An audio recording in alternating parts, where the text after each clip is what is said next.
اور بڑی اچھی بات ہے کہ تمام نے اپنی ناکامیوں کا ذکر بھی کیا, اگر تفصیل نہیں تو لیکن کہا, جیسے شاہد نے کہا. اور اس کے ساتھ جو دوسرا سوال تھا, تقریباً ہر ایک سے, بلکہ ہر ایک سے پوچھا, کیا آپ سونے کا چمچ لے کے پیدا ہوئے؟ Am I right? یہ اس لیے ضروری ہے کہ جو سونے کا چمچ لے کے پیدا ہوئے, میں نے بہت سو کو دیکھا ہے جنہوں نے ابا جان کے جانے کے بعد وہ چمچ بھی گوا دیا اور لکڑی کے چمچ پہ آ گئے.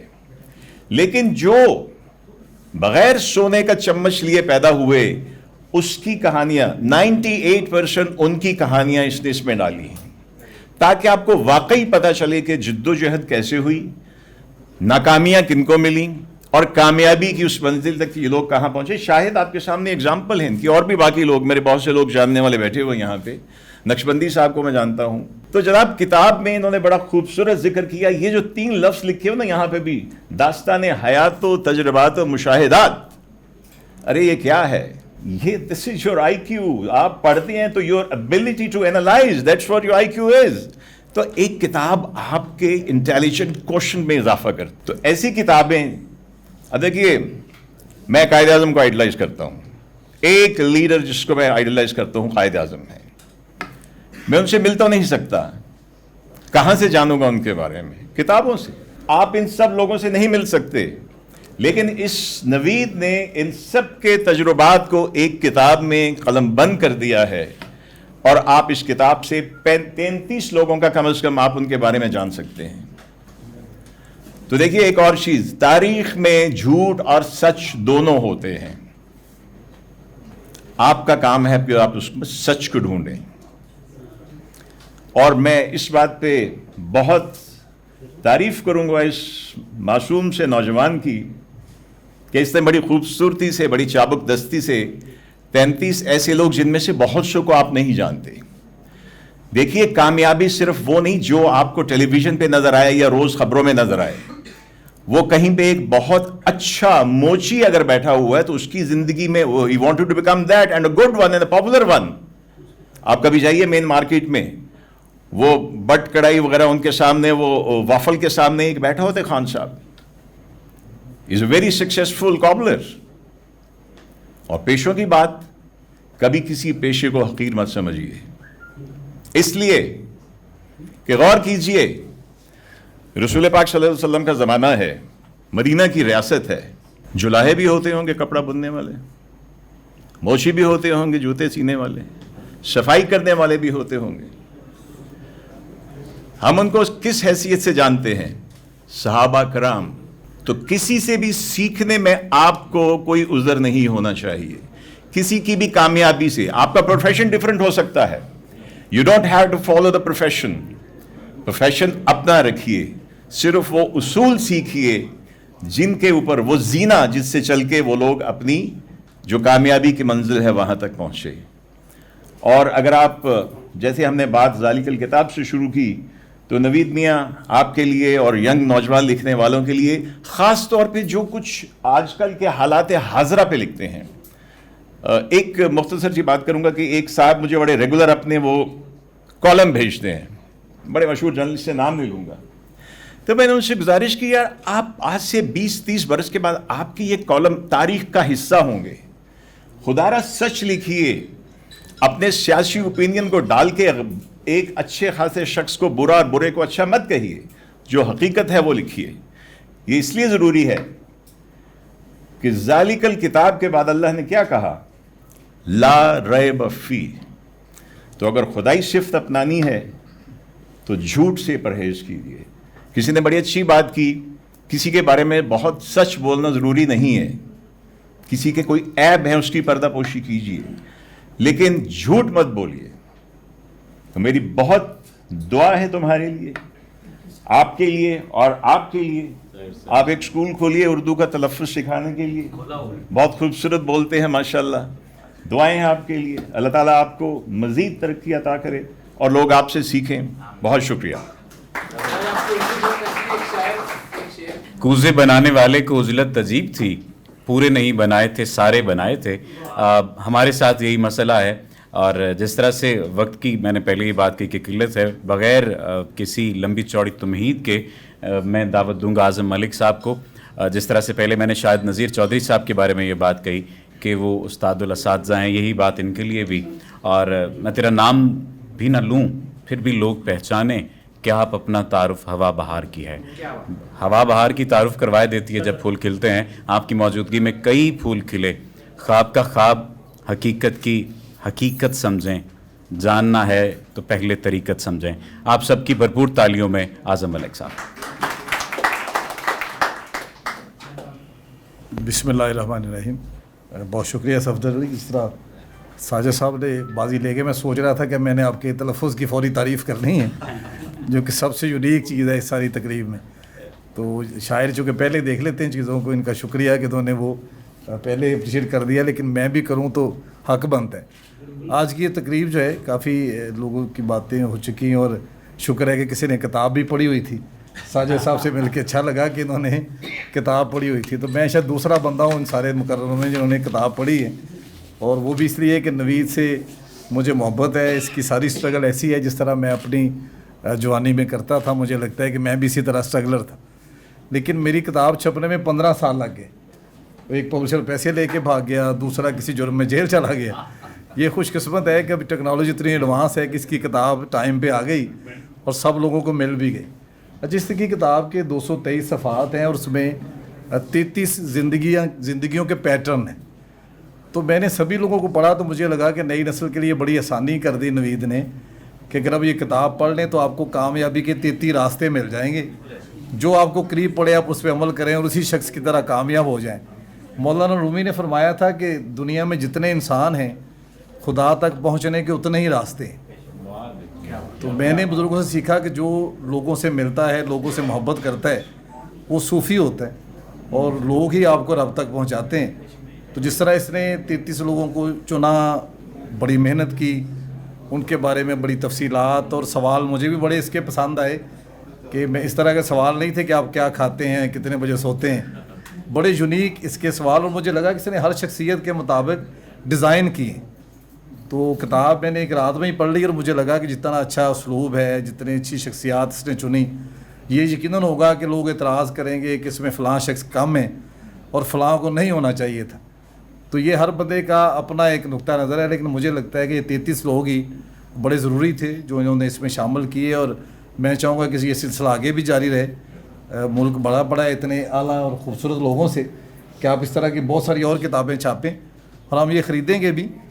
میں نے دیکھا کہ اتنی چھوٹی عمر میں اس کی دوسری کتاب ہے اور اقتباس پوائنٹ اس کا بڑا پاپولر ہے کہ لوگوں کا بڑا وقت بچاتا ہے. پوری کتاب کا اقتباس دے کے تو بڑے لوگوں کو عالم بھی بنا دیا ہے کہ وہ ہر جگہ کوٹیشن دے سکتے ہیں. تو مجھے لگا کہ اتنا اس نے خود پہ محنت کیسے کی ہے. تو مجھے مائیکل اینجلو کا وہ تاریخی جملہ یاد آ گیا جب کسی نے اسے پوچھا کہ تم اتنے خوبصورت مجسمے کیسے بناتے ہو. تو اس نے کہا میں تو صرف فالتو پتھر ہٹاتا ہوں، مجسمہ پہلے ہی قدرت نے بنایا ہوتا ہے. تو مجھے لگا ہے کہ نوید اسلم پہلے سے ہی بنایا تھا، حالات نے اس کے اوپر سے فالتو پتھر ہٹا دیے. اور میں اس کتاب کا حصہ نہیں ہوں، میں صرف اس کی محبت میں آیا ہوں. اور میں یہ اعتراف کرتا ہوں کہ جو 33 لوگ اس میں ہیں مجھ سے بہت زیادہ قابل ہیں، کامیاب ہیں. میری کامیابی کی چھوٹی سی کہانی ہے کہ میں نے کہیں پڑھا تھا کہ پاکستان میں یا ایشیا میں 5 سال میں بچہ 2.5 لاکھ سے زیادہ مرتبہ نو سنتا ہے. اس کو اتنی دفعہ شٹ اپ کال دی جاتی ہے کوئی نیا سوچنا بند کر دیتا ہے. تو میں نے اس سے سیکھا کہ میں نے اپنے بچوں کو ڈانٹنا نہیں، اور میں نے الحمدللہ نہیں ڈانٹا. تو جب میرا بچہ 18 سال کا ہوا تو اس نے کہا کہ میں نے FSC کر لی ہے اور میں اپنی کمپنی بنانا چاہتا ہوں، میں جاب سیکر نہیں بننا چاہتا. تو مجھے اس پہ بھی ٹرسٹ تھا اور اپنے اس میتھڈ پہ بھی. تو میں نے اس کے لیے اپنی گاڑی بیچ دی جو کہ 10 لاکھ کی بکی، تب ایکسل آئی تھی. تو 6 لاکھ میں نے اسے دے دی کہ تم اپنی کمپنی بنا لو، IT کمپنی. باقی پیسوں سے میں نے مہران لے لی. تو وہ کمپنی پہ کام کرتا رہا، ایفرٹ کرتا رہا، اسٹرگلر ہے، بڑا محنتی ہے اور میرا فخر بھی ہے. تو 7 سال بعد اس نے مجھے ابھی 2 ماہ پہلے فارچونر گفٹ کی ہے. اور اس بچے کا نام ہے ارزش اعظم. وہ فاؤنڈر ہے فیوچر فیسٹ کا، پاکستان کی سب سے بڑی ٹیک کانفرنس اس نے کرائی جس کے نتیجے میں $100 ملین سے زیادہ معاہدے ہوئے انٹرنیشنل کمپنیوں کے، پاکستانی کمپنیوں کے ساتھ. اور ابھی وہ رشیا گیا تھا تو وہاں اسے ایک رشین دوست بن گیا. اس نے پوچھا کیا کرتے ہو؟ اس نے کہا میری کیب سروس ہے. تو اس نے کہا پاکستان میں ہے؟ اس نے کہا نہیں 20 ملکوں میں ہے یینگو.